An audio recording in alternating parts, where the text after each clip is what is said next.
So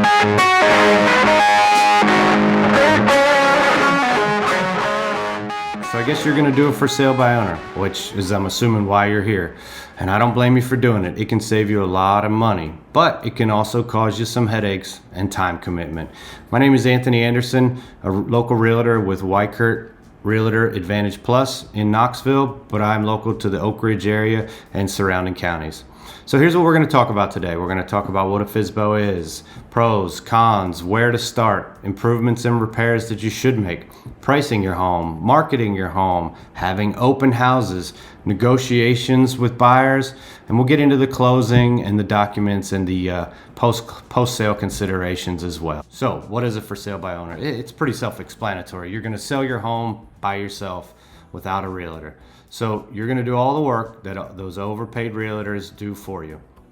And once the house is up for sale, you're probably going to get a few phone calls from realtors trying to talk you out of doing it for sale by owner. They're going to say that they can get more money. For sale by owners cost the sellers more money in the end because they don't list the price correctly. But I got faith in you, and I think you can do it. So let's talk about some of the hard facts. You're going to save 3 to 6% of the money you would spend on realtor fees.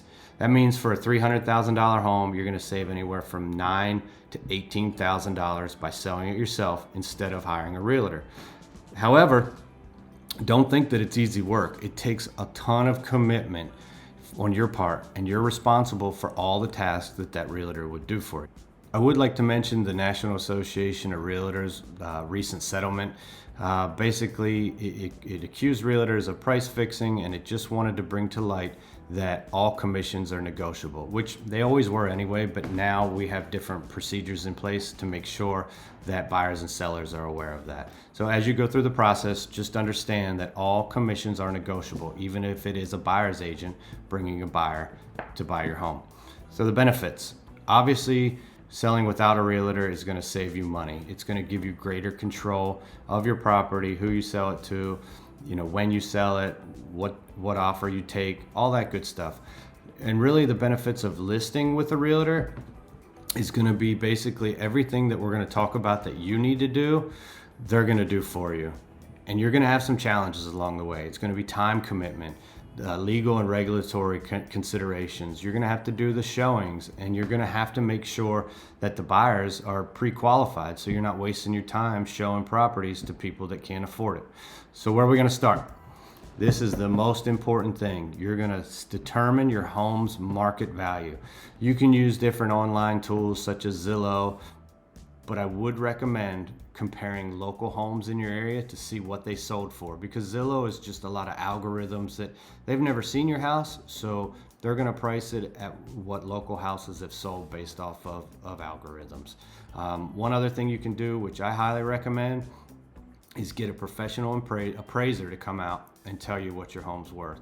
This could save you a lot of headaches down the road. Documentation. Some of the documentation that you're going to need to have when you do put your house up for sale are going to be the deed, the mortgage payoff, property tax records, and also just records from your county office. It could tell you what your land plot is, some of the lot lines. It's going to tell you what the actual square footage of your home is, how many beds, how many baths, all that stuff that you need to know and be educated on before you actually put your home up for sale. So realtors carry what they call E&O insurance, and this is heirs and omissions insurance. It protects them and it protects you. So if there is an error or an omission in some of the listing documents, it covers you for a lawsuit down the road. Also, what's going to cover you is the property disclosure agreement. The property disclosure agreement, you're going to list everything that you know is wrong with the home. Bad roof, leaky windows, anything like that. And if you knew of something and you didn't disclose it, that'll open you back up to a lawsuit down the road after you close. That brings us to improvements and repairs. You're going to want to address all major repairs. You can let some of the minor stuff go, if it's going to cost you a ton of money that you don't have. But really what you want to do is enhance curb appeal. You're going to declutter, depersonalize, Make sure all your pictures of your family are taken down. I mean, you're gonna move anyway, so you might as well get a head start on packing. The reason for this is because you want these home buyers to come into your home so they can picture it as their own. If there's a bunch of pictures up or personal effects, they're gonna picture you in the home, they're gonna be distracted, and they're not gonna be able to imagine them in the home. You can also stage your home, not a professional HGTV type stager, but just make sure that it's clean, neat, minimal stuff in there to make it look open and airy. So now we got to price your home. Different pricing strategies, comparative market analysis. You're going to consider the market conditions, buyers or sellers market, things like that. And one of the ways that you can do this is through absorption rate. You're going to look at the absorption rate, and what that is the total number of homes that are currently on the market and the average days on market that they're on their home. And at what point would all homes for sale be depleted within that amount of time? So that's going to help us set the asking price. One thing you really need to do as a for sale by owner is you're going to have to avoid emotional pricing. I understand that you've lived in this home for 20, 30, 40 years, raised your kids, or maybe just did a lot of improvements, that a lot of elbow grease and blood and sweat and maybe even some tears during these improvements, but you got to avoid the emotional pricing. You should price your home in a sweet spot. You don't want to price it too high and get no showings. You also don't want to price it too high, get showings and no offers.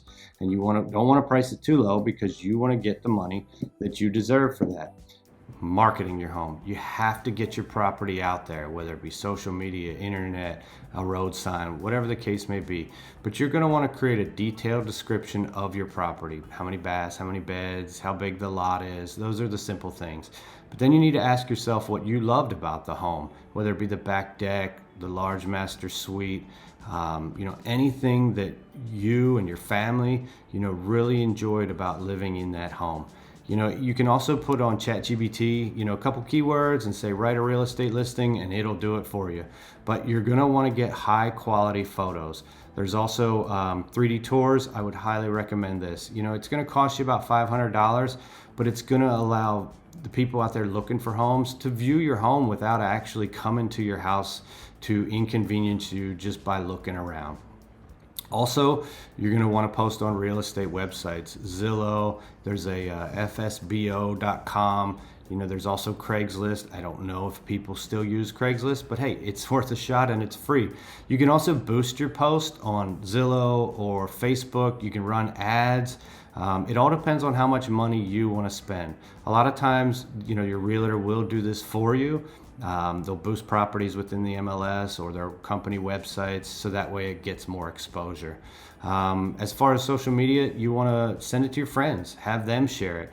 The more exposure you get, the better. Now, the old tried and true, the yard sign. Don't forget the yard sign. You can put a yard sign out there even if you're not on a busy street. You can put some directional signs, out on the main road if somebody lets you put them out there. But what this does is it allows your neighbors to see that a home is for sale in the neighborhood. So, open houses and showings. I highly recommend doing an open house. The reason for this is it's gonna give your home exposure. Whether or not it's the neighbors down the street just wanting to see what's going on in the house, or if it's actually interested buyers. And if you hold it early, within the marketing time frame, it's going to weed out a lot of those showings that are going to just waste times for you. But you want to be prepared for the open house. You want to make a flyer, with all the detailed descriptions on it, the property address, the price, the number of beds and baths, all that good stuff. And you're going to want to put on there the annual taxes that are owed, when the house was built. The more you can put on there in an organized, eye-pleasing manner, the better. This is going to reduce questions that buyers have of you. And don't forget to put your contact details on there. I've seen many of for sale by owners out there that there's no way to even get in touch with the property owner to learn more about it. Then you're going to need to have private showings scheduled. Once they do call you, they're going to want to come out on a Tuesday night. So you got to be there. You got to let them in the house. There's different techniques on how to show a house. Some people will just introduce themselves, open the door, let them walk around. That can be great because it allows the buyers to talk amongst themselves without you following, pointing out, where Johnny had his first measurement on the door. But you're going to always have to be available weekends, evenings, weekdays even. You know, it could take time away from your job if it has to. Let's talk about negotiation. Once you receive an offer, you know, you're going to have to understand what types of offers you're going to get, whether it be cash, conventional, FHA, VA loan, and those are going to all need to be taken into consideration when you accept an offer. Another thing is contingencies. So contingencies are a way for the buyer to be protected, but also, you know, for a way out. You know, they're gonna give you earnest money, and what that earnest money is a good faith gesture to show you, we're interested in your home. Our offer is this. We're gonna give you this much earnest money. That way, you know we're serious. However, if some things fall through based on contingencies, they can get that earnest money back.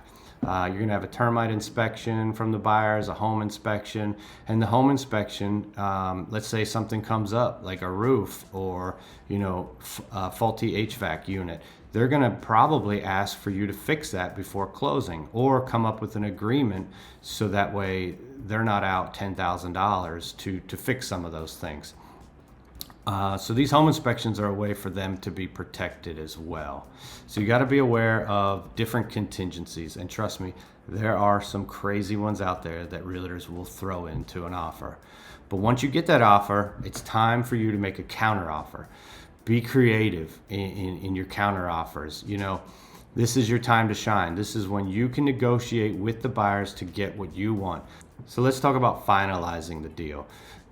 Great, you're under contract. That is now a legally binding contract that you guys need to fulfill for the deal to go through. So after all that, you're gonna have to, well, the buyer's gonna have to schedule a home inspection. They're gonna get their appraisal. You're gonna coordinate with the buyer's agent to make sure that the buyers are doing everything that they need to be doing to move to closing. Now you're gonna have to do some more paperwork. You know, you're gonna have to transfer the title, the deed signing. You're gonna have closing costs, and you need to kind of understand what all this means for you. One big question is closing costs, and all this is negotiable.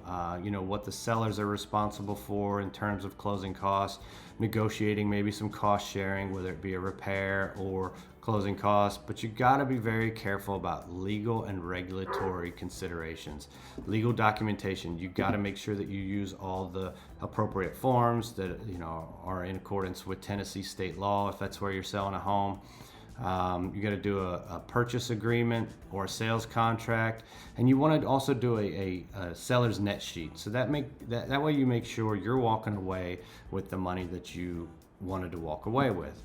The biggest way to protect yourself is hire some professionals, a lawyer, a title escrow company.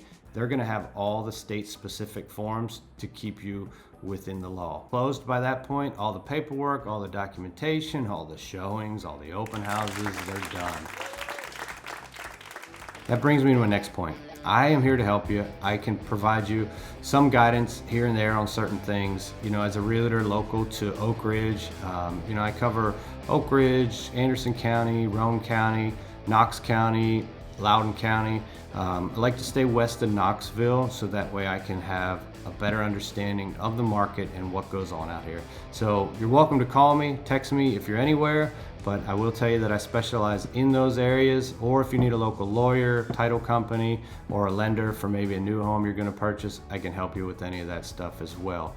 Again, my name is Anthony Anderson, and my phone number is 865-298-2246. Love to hear from you. If you don't mind, put down a good comment for me, like and subscribe, and hopefully we'll put some more videos out soon. One of my main goals is to focus on some local neighborhoods.